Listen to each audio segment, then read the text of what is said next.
Karibu Homesport kwa taarifa za kimichezo. Pia usisahau kusubscribe na kushare na kucomment kwenye chaneli yetu. Asante.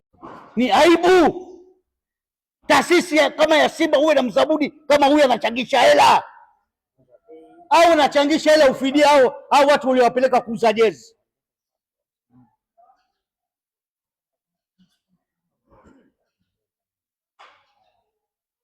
Huyu expector yuko wapi?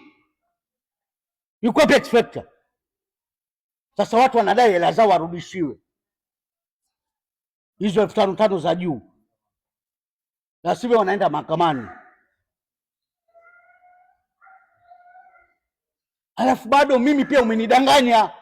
Pale ndio umeniacha hoi. Mimi mwenyewe umenidanganya. Yaani mimi mwenyewe umenidanganya.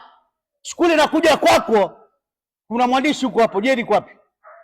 Wewe Jerry, kuna clip ulirusha mimi nahojiwa naye,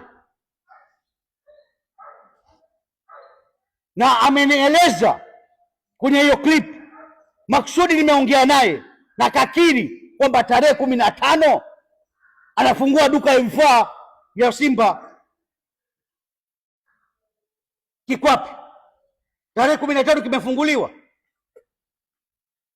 Ndio hayo mambo sisi hatuyataki, hayo ndio tunayapinga.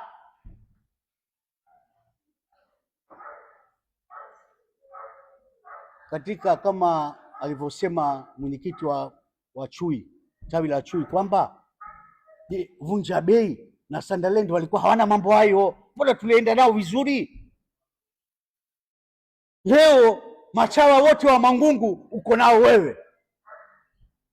Sasa kwako wamesha shiba, sasa hivi wamehamia kwa try again. Sasa hivi wamehamia kwa try again. Sasa hapo tunaelekea wapi sisi wana Simba?